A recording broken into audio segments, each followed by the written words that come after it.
শাহাবুদ্দিন যদি রশি টানে, দুজন সিপাহী দিয়ে একটা নির্বাচন করতে পারে, গুলি ব্যবহার হয় নাই, হুন্ডা ব্যবহার হয় নাই, গুন্ডা ব্যবহার হয় নাই, সেখানে আপনি যদি আগামী একদিন পর, 1 বছর ক্ষমতা থাকার পর যদি এমন একটি সুষ্ঠু নির্বাচন শাহাবুদ্দিনের চেয়েও ভালোভাবে করতে না পারেন, তাহলে ব্যর্থতা তো আপনার উপর চলে যাবে।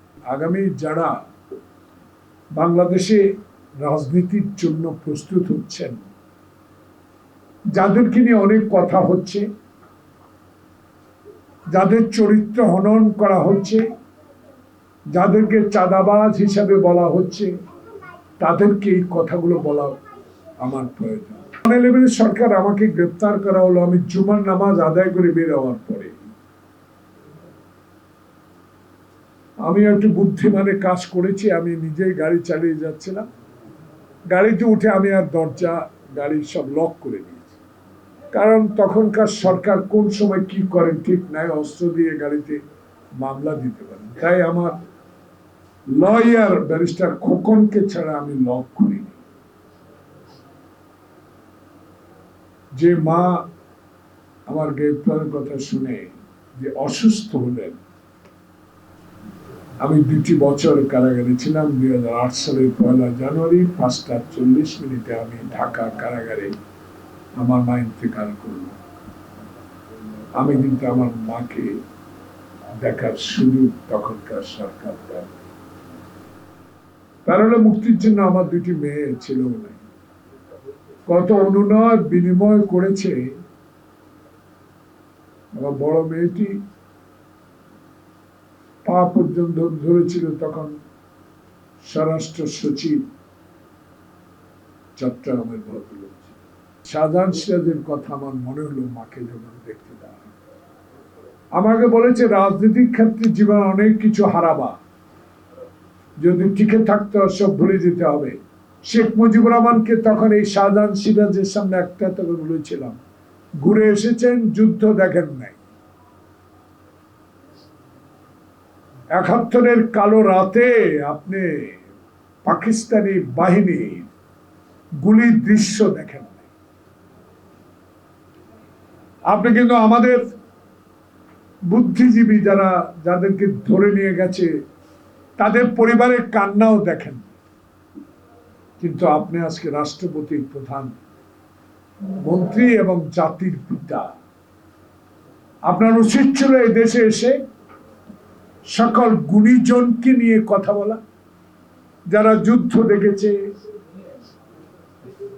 যারা বুদ্ধিজীবী হত্যা দেখেছে, যারা মানুষের কথার জন্য খালি পেয়ে যুদ্ধ করেছে, মানুষের স্বাধীনতার জন্য, দেশের স্বাধীনতার জন্য, সেসব ব্যক্তি নিয়ে কথা বলেন।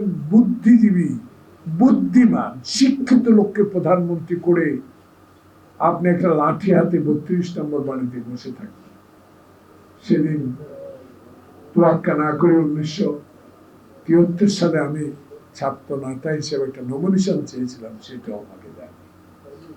এত হিংসুটে লোক। আমি সেদিন শাহজাহান সিরাজ আমাকে বলেছে এর সাথে কোনো কথা বলে কোনো, যারা আজকে ডক্টর নীরজকে প্রশ্নবিদ্ধ করে নির্বাচনে যাবেন না, আনুষ্ঠানিক এখনো কোনো কথা বলছেন না, শুধু প্রতিক্রিয়া জানালেন, তাদের উদ্দেশ্য করে বলতে চাই, বাংলাদেশের রাজনীতি বড় কঠিন।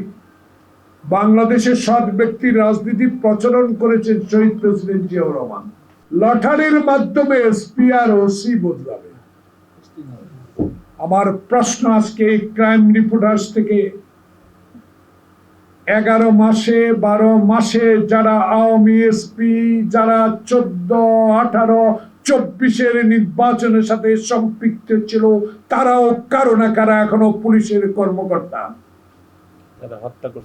যারা হত্যায় গুলি চালাবার নির্দেশ দিয়েছে, যারা খোকনকে গুলি করেছে, ওয়াসিমকে গুলি করেছে, মুগ্ধকে গুলি করেছে, সেই সব প্রেতাত্মারা এখনো আছে। আমি কি জানতে চাই আপনার কাছে, আপনি যে লটারি দিবেন সেই লটারিতে কি এই অতীতের 18, 14 এবং 24-এর যারা পুলিশ কর্মকর্তা নির্বাচনে জড়িত ছিলেন তাদের নাম কি লটারিতে থাকবে? দয়া করে এদের নাম লটারিতে এনে কলঙ্কের অধ্যায় সৃষ্টি করা ঠিক হবে। শাহাবুদ্দিন যদি রশি টানে, দুজন সিপাহী দিয়ে একটা নির্বাচন করতে পারে, শ্রেষ্ঠ নির্বাচন বাংলাদেশের স্বাধীনের পর। এখানে হেলিকপ্টার ব্যবহার হয় নাই, গুলি ব্যবহার হয় নাই, হুন্ডা ব্যবহার হয় নাই, গুন্ডা ব্যবহার হয় নাই। সেখানে আপনি যদি আগামী একদিন পর, এক বছর ক্ষমতা থাকার পর যদি এমন একটি সুষ্ঠু নির্বাচন শাহাবুদ্দিনের চেয়েও ভালোভাবে করতে না পারেন, তাহলে ব্যর্থতা তো আপনার উপর চলে যাবে। নির্বাচনের আগে যারা গণতন্ত্রকে হত্যা করেছে, নির্বাচনের নামের যে শব্দটিকে কবর থেকে উঠিয়ে লোকের দ্বারা ভোট দিয়ে যে কলঙ্ক সৃষ্টি করেছে, এইসব অফিসাররা যেন আগামী ফেব্রুয়ারি নির্বাচনে কোথাও দায়িত্ব না পায়, সেদিকে আপনাকে নজর রাখতে হবে।